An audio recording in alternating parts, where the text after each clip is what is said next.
Hello, welcome to IP centre. आज हम लोग देखेंगे semester 2 CC5 mathematical and computational thinking and analysis का यूनिट 1 जो कि है लॉजिक।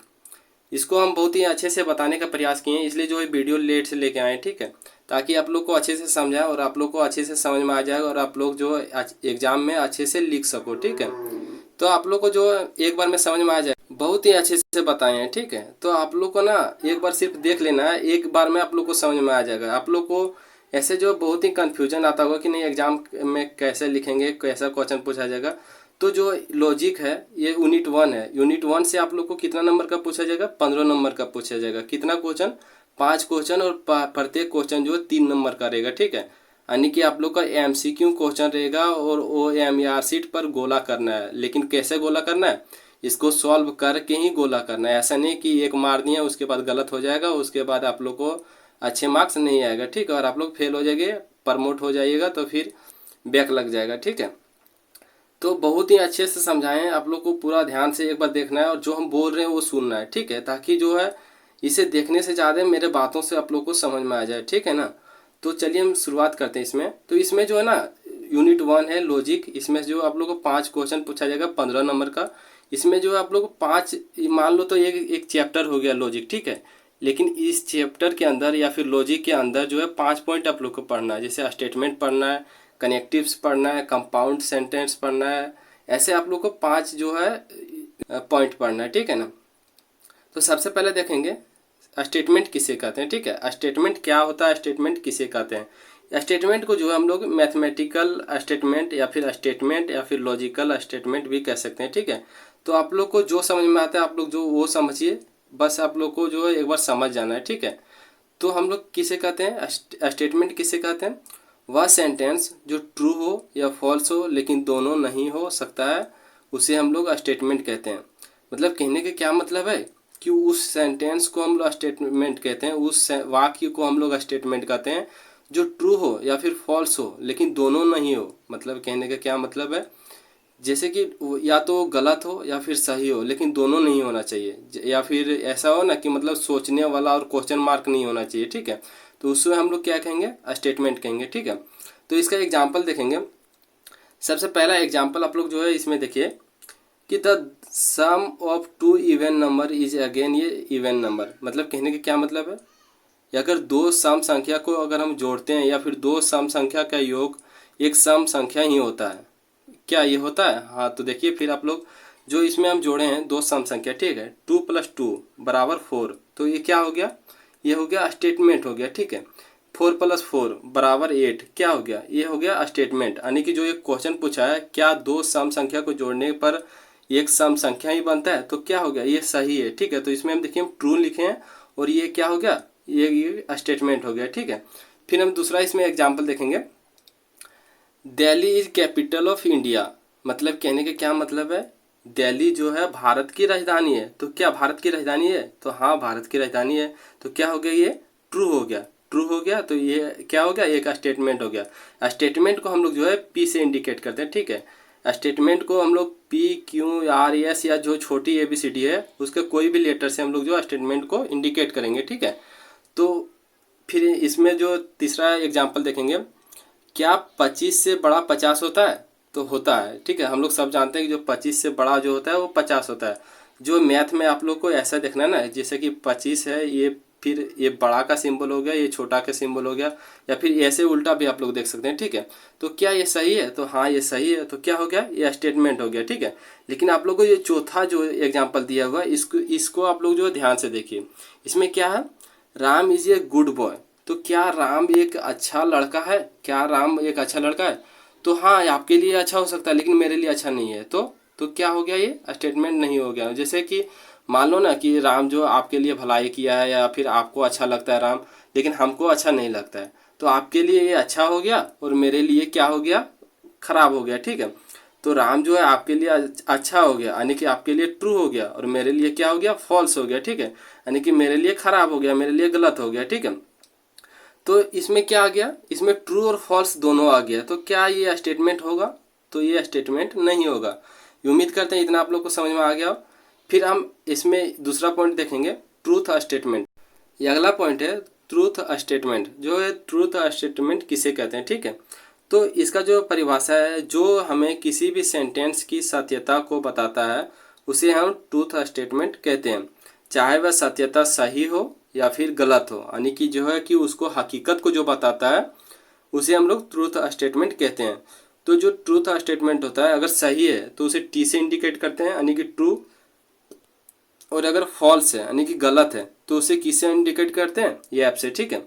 एग्जाम्पल के लिए लेते हैं कि Delhi is capital of India, जो है दिल्ली है जो है भारत की राजधानी, तो क्या दिल्ली जो है भारत की राजधानी है, तो हाँ दिल्ली जो है भारत की राजधानी है, तो क्या हो जाएगा, ये ट्रू होगा। तो इसको हम लोग किसे इंडिकेट करेंगे, टी से, ठीक है।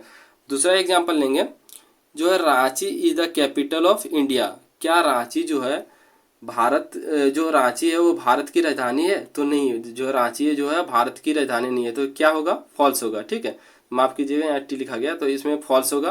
तो क्या ये क्या बता रहा है, यानी कि जो है वाक्य की सत्यता को बता रहा है, चाहे वह गलत हो या फिर सही हो, ठीक है। फिर आगे का पॉइंट हम लोग देखेंगे, ट्रूथ टेबल। ट्रूथ टेबल किसे कहते हैं, ठीक है। तो ट्रूथ टेबल का जो परिभाषा ये होगा, सत्य सारणी एक या एक से अधिक स्टेटमेंट का वैल्यू को दर्शाता है। मतलब कहने का क्या मतलब है कि एक सेंटेंस ले लिए, ठीक है। जैसे एग्जांपल के लिए यही सेंटेंस है, Delhi is capital of India, तो दिल्ली जो है भारत की राजधानी है, तो मान लो इसको सेंटेंस को हम लोग पी मान लेते हैं, ठीक है। तो जो इसको क्या क्या संभावना हो सकता है, जैसे ये हो सकता है कि दिल्ली जो है भारत की राजधानी, तो हाँ है, तो ये ट्रू भी हो सकता है। और अगर मान लो दिल्ली जो भारत की राजधानी नहीं होगा तो क्या ये फॉल्स भी हो सकता है, ठीक है। तो सत्य सारणी जो होता है, ट्रूथ टेबल जो होता है, इसी को कहते हैं, ठीक है। उम्मीद करते हैं इतना आप लोग को समझ में आ गया होगा। फिर आगे हम लोग देखेंगे टाइप्स ऑफ स्टेटमेंट। तो टाइप्स ऑफ स्टेटमेंट यानी स्टेटमेंट के कितने प्रकार होते हैं, ठीक है। तो स्टेटमेंट के कितने प्रकार होते हैं, स्टेटमेंट के जो है दो प्रकार होते हैं। पहला जो है सिंपल स्टेटमेंट और दूसरा जो है कंपाउंड स्टेटमेंट। तो सिंपल स्टेटमेंट और कंपाउंड स्टेटमेंट किसे कहते हैं पूरा हम अच्छे से बताएंगे। तो सिंपल स्टेटमेंट जो होता है, statement which has no connectives is called simple statement. मतलब कहने के क्या मतलब है कि उस सेंटेंस को या फिर उस कथन को हम लोग सिंपल स्टेटमेंट कहते हैं जिसमें कोई भी कनेक्टिव्स यानी कि कोई भी जोड़ नहीं होगा। जोड़ किसमें किसे कहा जाएगा इसमें, जैसे कि और, देन, इफ, ये सब जो अगर जोड़ नहीं रहता है तो उससे हम लोग क्या कहेंगे, सिंपल स्टेटमेंट। जैसे एग्जांपल के लिए दिस इज पेन, क्या होगा, दिस इज पेन, यह एक कलम है, ठीक है। तो इसमें कोई जोड़ नहीं है, जैसे कि दिस इज पेन और दिस इज कॉफ़ी, अगर ऐसा होगा तो इसमें जोड़ है, ठीक है। तो ये क्या हो जाएगा, कंपाउंड स्टेटमेंट होगा। तो इसमें जो है कोई भी जोड़ नहीं है, तो क्या होगा, ये सिंपल स्टेटमेंट। दूसरा एग्जांपल है capital of India is Delhi, Bharat की राजधानी जो है दिल्ली है, तो क्या होगा, ये सिंपल स्टेटमेंट, ठीक है। फिर हम लोग आगे देखेंगे कंपाउंड स्टेटमेंट। तो कंपाउंड स्टेटमेंट किसे कहते हैं, if two or more simple statement are combined by use of connectives. Example के लिए कौन कौन सा कनेक्टिव्स, जैसे कि and, or, if, I double F, then such statement is called compound statement. मतलब कहने का क्या मतलब है, if two or more simple statement, मतलब कि अगर दो और दो से अधिक statement combined by the use of connectives, यानी जो है जुड़े रहते हैं कनेक्टिव से। कौन कौन सा कनेक्टिव्स, जैसे कि और, या, तब, ये सब से अगर जुड़े रहते हैं तो उसे हम लोग क्या कहेंगे, कंपाउंड स्टेटमेंट। एग्जाम्पल के लिए जैसे कि दो गो स्टेटमेंट ले लिए, ठीक है, दोनों स्टेटमेंट को इंडिकेट किए। जैसे पहला स्टेटमेंट है Delhi is capital of India, इसको पी से इंडिकेट किए, ठीक है। और दूसरा स्टेटमेंट है क्यों से इसको इंडिकेट किए हैं, Ranchi is capital of Jharkhand. तो इसमें जो कंपाउंड स्टेटमेंट क्या होगा, तो कंपाउंड स्टेटमेंट इसमें देखिए अगर दोनों को हम लोग जोड़ देंगे तो क्या होगा, Delhi is capital of India and Ranchi is capital of Jharkhand. मतलब जो है इसमें एंड जुड़ गया, ठीक है। तो ये क्या होगा, कंपाउंड स्टेटमेंट। तो कंपाउंड स्टेटमेंट में जो है सिर्फ एंड नहीं रहेगा, ठीक है, इसमें एंड हो सकता है, देन हो सकता है, इफ हो सकता है, आई डब्ल्यू एफ हो सकता है। तो इसको आप लोग जो ध्यान से देखना है, ठीक है। ये इससे आप लोग का एक क्वेश्चन आएगा जो 3 नंबर का होगा, तो ये सब आप लोग को ध्यान में रखना है। और विशेष करके जो है कनेक्टिव सिंबल, इसको ध्यान रखना है, ठीक है, क्योंकि इसमें जो है आप लोग को मैथमेटिकल जैसा सॉल्व करना होगा, ठीक है। तो मैथमेटिकल जैसा सॉल्व करना होगा, तो मैथमेटिकल में ऐसा नहीं रहेगा कि सेंटेंस में और ही लिखना है, ठीक है। जैसे आप लोग को इसमें सिंबल दर्शाना है। सिंबल कैसे दर्शाना है, जैसे कि अगर एंड रहा तो एंड का सिंबल क्या होगा, ये जैसा, यानी कि ये सिंबल होगा ये एंड का। और फिर अगर और रहा तो और का भी जैसा सिंबल रहेगा। इफ रहा तो इफ का ये सिंबल रहेगा, ठीक है, यानी तीर का निशान जैसा। और आई डबल एफ रहा तो इसका ये सिंबल रहेगा, ठीक है। तो ये सिंबल हो गया, तो इसका मीनिंग समझते हैं, ठीक है। जैसे एंड रहा, एंड का मतलब क्या होता है, और का उपयोग कहाँ होता है, कंजक्शन में। कंजक्शन मतलब किसी को जोड़ने में। जैसे कि एग्जाम्पल के लिए लेते हैं, भारत की राजधानी जो है दिल्ली है और रांची की राजधानी झारखंड की राजधानी रांची है। तो इसमें जो और आया उसको जोड़ने में जो है एंड का प्रयोग होता है। एंड को किससे दर्शाएंगे, एंड को जो है जो सिंबल दिख रहा है उससे दर्शाएंगे, ठीक है। तो आप लोग को ये बात जो है ध्यान में रखना है, ठीक है। उसके बाद दूसरा देखेंगे हम लोग और। तो और जो है इसको भी जैसा दर्शाएंगे, ठीक है। और इसका मतलब क्या होता है, जंक्शन, मतलब इसका मतलब क्या होता है, ये मतलब विभाजन करने वाला। जैसे कि एग्जांपल के लिए लेते हैं कि जैसे कहीं रहेगा ना कि या, तो वो क्या होगा, विभाजन कर रहा है, ठीक है। तो उसमें जो है इसका दर्शाते हैं, ठीक है। उसके बाद इफ मतलब जो है तीर का निशान, मतलब जो है कि किसी को इंडिकेट कर रहा है, मतलब किसी को जो है दिखा रहा है, ठीक है। और आई डब्ल्यू एफ, इफ के पास जो है ध्यान भी रह सकता है, ठीक है। तो आप लोग को ध्यान देना है। उसके बाद आई डबल एफ, तो ये क्या दिखाता है, ये जो बायो कंडीशनल स्टेटमेंट दिखाता है, मतलब कि दोनों ओर दर्शाता है, ठीक है।